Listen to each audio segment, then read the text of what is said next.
This streaming PC that was sent to me was so shocking, I just had to turn it into a video. Guys, we're spending $2,000 on a build with an RTX 3060 and a 10900K for some reason, $400 on a motherboard, $240 on fans. This also came along with a gaming PC build list for $3,000, which I have less objections to, but is still only fitting in a 4070 Ti at a $3,000 budget, which sounds questionable to me. This came to me in an email asking for some help. They're coming off of a really old pre-built with a 9400F, 8 gigabytes of RAM and a GTX 1660. They say that they want to stream the games that they're playing because they're competitive in them, but they're getting frame drops, poor performance, and yeah, especially on 8 gigabytes of RAM on that old PC. So one thing I would mention is you don't necessarily need to then spend $5,000 on a new setup, but I can certainly help you with that setup. But one thing to consider is, can you, I have no idea how much money this person makes. Just be aware you could just move to a single PC setup with modern parts and just stream off your GPU, and you probably wouldn't have as much performance issues as you're having on this one. It's not that streaming off the same PC you're gaming on is always going to perform badly. Although yes, completely removing that burden from your gaming PC and then sending the video signal to a second PC to then encode the video and upload it to the stream can have some advantages. Just realize you're spending a lot of money to do that. Now, I will help with that setup, but in general, you could save a lot of money if you are just gonna stream off the same PC. And if you just had a better PC, you might not get as big of a performance impact as what this person's probably seeing on this older CPU and only 8 gigabytes of RAM. So I will mention that. Now, I don't usually have the time to give detailed replies to build list emails like this, but this one was so shocking, I thought we should talk about it. Also, I haven't really talked about streaming PC builds and things like that. Now, this is the reply I sent. I basically said I don't usually have time to give specifics unless I make a video about this, but I asked the question, how much do you value the looks of the PC over the actual performance? Because I noticed those like $200 and some of case fans and things like that, and I was curious what their kind of thoughts were on that. And they said they'd like to have an AIO and a CPU cooler with nice cable management. Don't really have a specific budget, but if you would had one, most likely $3,000 on the build and for the streaming build. So I'm assuming $3,000 total, but the parts list they sent me was $5,000 total. So they seem to be way over budget there. And then they also asked if they could reuse components from the pre-built. Honestly, they didn't tell me the case on the pre-built. That might be the only thing you could probably carry over. Oftentimes you can reuse a power supply, but the parts in that pre-built were so low power compared to what they're looking at here, it's unlikely that power supply could support the newer build, but they didn't tell me the power supply either. The motherboard for a 9th gen CPU and 8 gigabytes of DDR4 RAM, we are not gonna carry over. Now, they also added on to my actual question, what I've said is looks isn't as important as long as it has RGB and nice cable management. I value more on the PC's actual performance. That's what I needed to hear to throw out $200 of case fans. Thank you.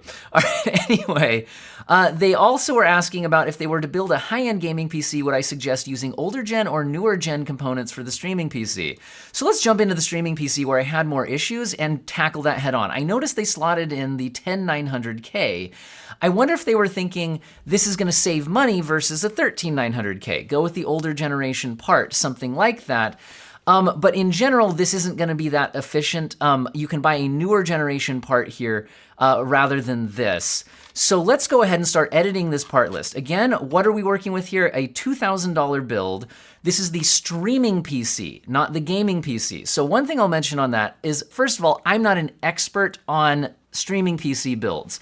My knowledge of the situation is oftentimes you would use the CPU to encode the stream if you're doing it on a second PC. So you would want a lot of cores and threads to be able to do that.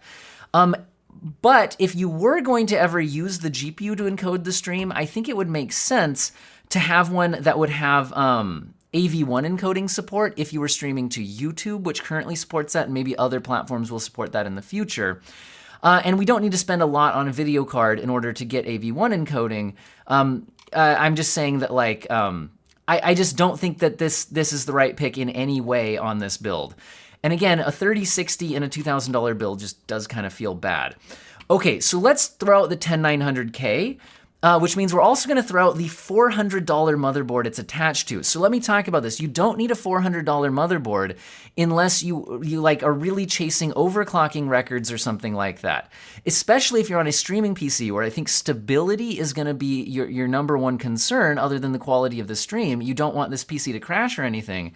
Overclocks can sometimes be unstable. It's hard to get them perfectly stable. And if you want rock solid stability, I don't think we need an overclocking focused motherboard. That doesn't mean I'm going to cheap out on everything. This person seriously does seem like they're wanting to spend money on quality. I think that's the impression I'm getting here. And let's go ahead and we'll also throw out the DDR4 memory because I'm going to move us to a DDR5 based platform here. So let's see what we can do in this space. So for a CPU, I do think going with a newer generation part actually makes sense. Maybe something like a 13600. Because this is a 14-core part, although many of those are efficiency cores, but those efficiency cores can get put to work doing things like encoding video. So while this isn't like my primary area of expertise, I'm much more knowledgeable about gaming performance of these parts. I do think going with something like this, which costs less than that 10900K, should outperform it for the same purpose. Now, if you're looking at the difference between the K and the KF version, the F just means it doesn't come with the integrated GPU. Now, not that we'll necessarily be using the integrated GPU, but it's nice to have. It's only $20 difference here. We're already at a pretty high budget. And in certain video encoding situations, having Intel's QuickSync actually does come in handy. So I do think that something like this fits the build. I don't think we need to go all the way up to a 13900K, which will be a lot more expensive and harder to cool. I think this will be good enough to get the job done for the video encoding. And honestly, it might even still be overkill, but we're already coming in under the budget that they were originally going with here. Now, for a motherboard, again, if you sort prices low to high, you could go all the way down to something like an $80 motherboard. And look here, right here, we have this like ASRock B660M Pro S for $90. Like, now I'm not saying that that's what you should go with. I also don't know if this person requires Wi-Fi built in or something like that. But again, I don't think we should be overclocking here. Now, I do think we should go with a DDR5 based motherboard. So I'm going to go DDR5. And so that's going to rule out some of the options.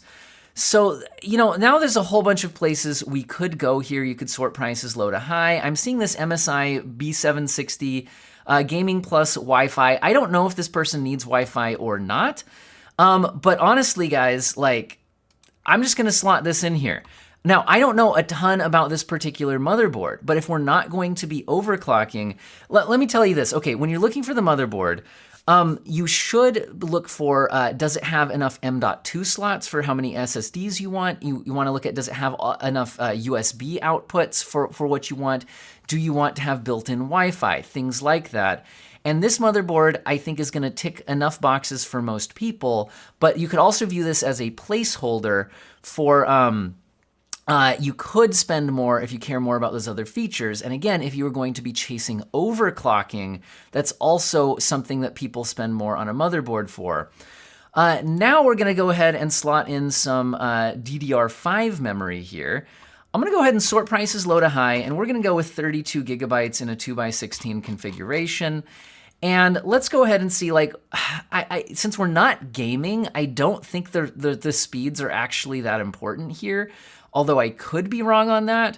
But that doesn't mean I want to buy just like the slowest RAM possible for this build. Maybe they'll end up wanting to use it for some amount of gaming in the future. So the cheapest RAM kits here look like they're about $70.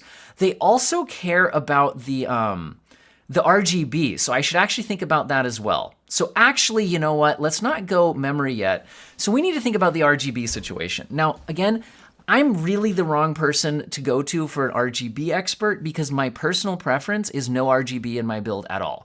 I would prefer to have a black box so that when I'm in my basement gaming, I can turn off the lights and the only light I see is my monitor. I built an RGB build one time and it ended up just annoying me. I found the lights distracting. That's my personal preference though, but that does mean that, you know, I'm not doing those nice looking RGB builds. That's just not me. However, the one thing that annoys me on RGB is when you get different RGB components from different brands, them not all being easily controllable in the same setup. Now, this person I'm responding to did say they want RGB. They also want a liquid cooler. And let's go ahead and start addressing some of this RGB situation. Excuse me. We do not need $240 of RGB fans unless you really value the looks of the build as like way more important than the value or the performance. So I'm gonna toss those. Which also means that this case won't make sense because I'm gonna buy a case that comes with the fans in it to save money. So we're gonna lose that case as well. So now, again, with my limit, other people might be able to get some kind of more efficient build here with the RGB focus. I'm gonna go with something that I know will work, which is I don't like having all the different brands. So I'm just gonna go with a Corsair theme here, just so that I know that the case, if I go with the 5000X RGB, it's not super expensive. It is $180, but it's gonna come with the RGB controller, and it's gonna come with the RGB controllable fans. It's a big case with decent airflow as far as I know. So I'm gonna go ahead and slot that in here. And compared to the $240 of fans plus the case, we're saving money. And then the reason why I did that is I know that we can also get some Corsair memory and a Corsair cooler and get RGB that's all controllable through that one platform and avoiding those issues. So that's my plan here. So let's go ahead and go with the memory. So, and speaking of which, you know, I think, so let's actually sort for Corsair memory. Does this let me sort for RGB on them or not? Probably doesn't, but we're gonna go 2x16. Let's go with at least 6000 speed on the memory. And again, does it have RGB? It doesn't seem like that's doesn't seem like that's an option to sort for, but it should be pretty obvious when we just look at the memory. Sort pricing low to high. Looks like we can get some Corsair Vengeance, but Corsair Vengeance RGB for $100. DR5 6000 CL36. Again, we're not chasing gaming performance right now, but we did care about the visuals. I'm gonna go ahead and slot this in for $100 on that. Now, we will also need a CPU cooler. And again, I'm kind of in the, he wanted RGB. So I'm not, so to be clear, we could cut so much more value off this build, so much more cost off this build. We could go with like a 240 millimeter AIO here, the IQ. Maybe he seemed to want like the 3. We'll go with this one. Okay, we'll get the RGB. And it'll be a 360 millimeter AIO for $160. And again, this will all be controllable through the same setup, which I think is nice to have. So you're not mixing and matching the different RGB brands. And let's go ahead and take a look at our build. So we are now down to $1,500. We have cut $500 off this build. And I think our 13600K will actually perform better than for the task than what we had already. Now, other thoughts on the build here. So the GPU. So if we are not playing games on this system, we do not need a crazy powerful GPU. And again, if we're streaming off the CPU, which would be my guess, we really don't need much at all. However, if at some point he wanted to try out streaming off of the GPU, I don't think it's a bad idea to go with something that has AV1 encoding on this as an option to play around with, right? So if that's an option, I know the RTX 4060 will have AV1 encoding. And in general, I haven't looked into this super recently, but my understanding is that it's still the case that NVIDIA's streaming encoding is still a bit better than what AMD has on offer, although I think the gap has been closing. And again, this is not my primary area of expertise. And we're also saving money compared to the 3060 that he had slotted in. So those would be my primary changes to the build overall. Now, he could certainly change the SSDs here. Seems to like Samsung. It's a good name brand part. SSD prices aren't crazy right now. Seems to be going with a 1 terabyte maybe primary drive and then putting some games on a 2 terabyte drive. That seems fine. Do you need that specifically? I don't know. And I'm just going to go ahead and leave in this EVGA power supply, which is probably fine, although I don't think their GT lineup is really that high end. So I would say maybe take a second look at that power supply. But overall, we've cut over $500 off the build, about $550 off this build. And could we cut a lot more? Yes, but this still gets in a lot of that RGB and doesn't sacrifice a ton of quality. Now, let's go ahead and finish up by taking a look at the gaming PC, which again is a $3,000 build. And okay, maybe we want to show off build. But for $3,000, I just feel like money could be spent elsewhere to fit in a, this is the one we're actually playing in games on, right? So we want the highest end GPU possible. Right now we're at a 4070 Ti. So I think we could do better at this price point, at least get in a 4080. Now, I think I have the same thoughts I did before about all of this RGB business. So perhaps we should make the similar changes. Also, notice that we're using a $430 CPU cooler, which, okay, this is a 13900K, which is crazy hard to cool. I understand that. We're also using a $400 motherboard. So maybe the plan here is to overclock the 13900K, but just look at how much money is being spent here. And if you look at CPU benchmarks, I probably just blinded all of you. Like this is the recent testing from Tom's Hardware. They have the 7800X3D in CPU limited gaming as being the fastest.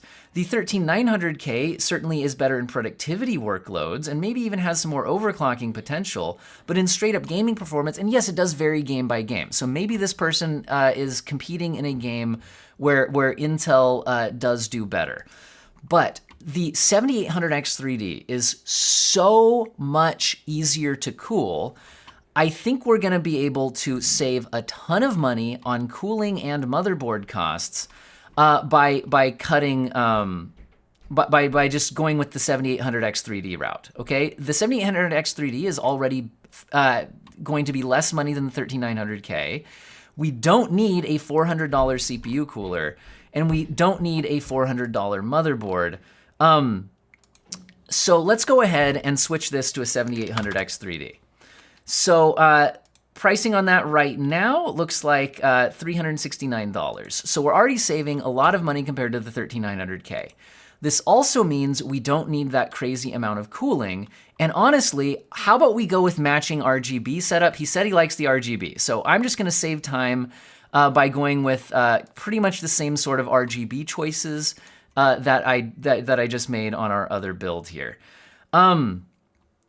Now, what do we want to go with motherboard-wise here? Again, there's so many different choices you could make on this. I don't really care. We can go ahead and slot in another, a similar board to what I did last time, but again, view this motherboard choice as a placeholder. Just say you don't need to spend $400. Now, could you spend more if you want certain features, certain looks, a certain brand? Maybe a brand has a warranty coverage you like. I'm just slotting in something that's compatible and should have enough M.2 slots, okay?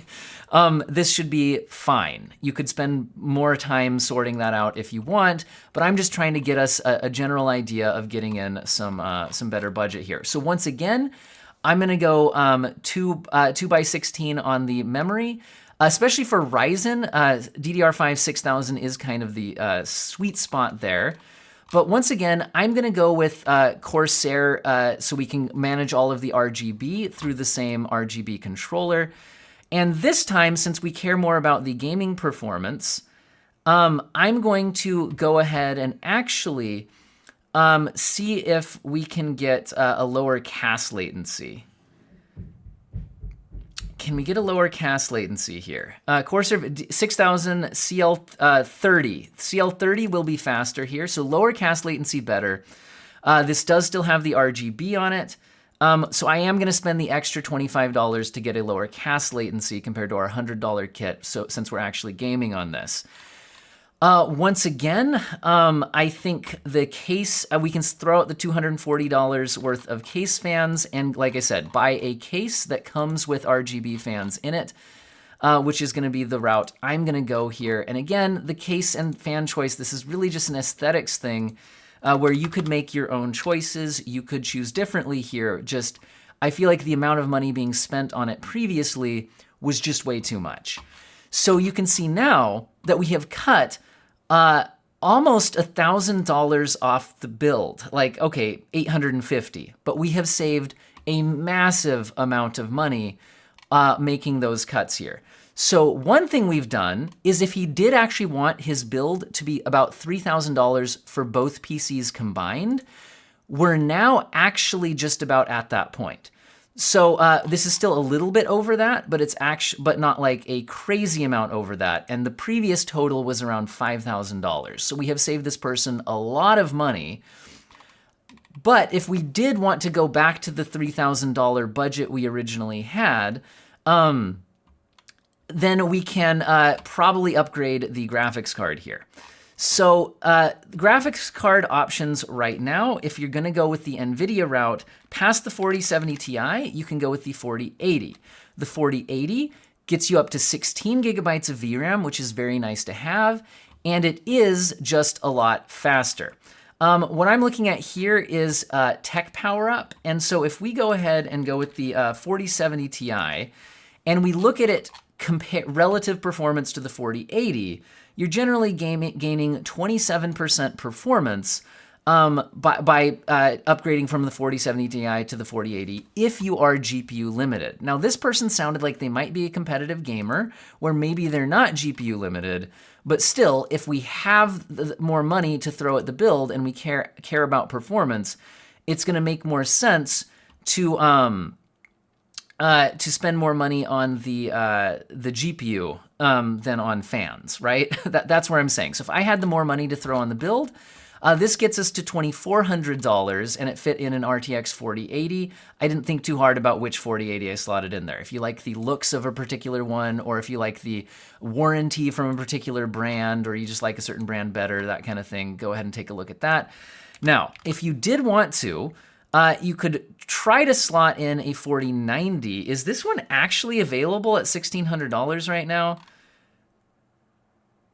If that's actually in stock at this price, snap that up right now, because that actually keeps us at $3,000, and we've now fit in a 4090. Now, sometimes these things aren't actually available, and they're just showing up on PC Part Picker anyways. The reason why these might not actually be available at that price right now is just 4090s in general, due to some weird issues with China and AI GPU restrictions. 4090 prices have been going up and have been around $2,000 recently.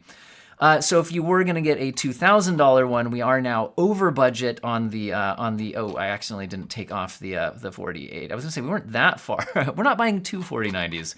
This would get us up to $3,300. So we are now actually over the original PC budget for the gaming PC.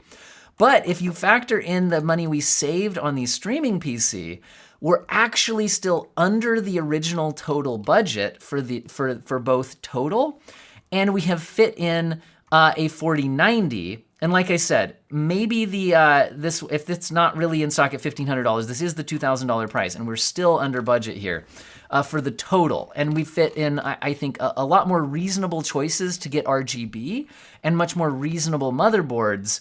And again, I'm leaving the storage choices the same. I'm leaving this power supply is absolutely fine. And yes, it can run a 4090 with a 7800X3D on a good quality 850 watt power supply. You might have more trouble doing the 4090 with a 13900K if you were overclocking it, because that's a lot more power hungry. But anyway, I think this video is long enough. But what is the overall moral of the story? I think just think carefully about the parts that actually impact your performance. The CPU and the GPU, and to a lesser extent, but it's kind of going with the CPU, the RAM, everything else needs to support those. And I understand if you want your build to look nice. I could cut hundreds of dollars more off this build if we don't care about RGB or case or anything at all, right? But still, think about the parts that actually impact performance first. I highly recommend that your build strategy focus more around what is the most performance I can get in my price range, and then decide, is it worth it to me to spend more on some case fans or a fancier case, a fancier motherboard, things like that. Start with the performance locked in first so that you understand what you're giving up if you want to cut things to make room for the RGB components and things like that. Anyway, hopefully this was useful and or interesting to you, and I hope all of you have an excellent day.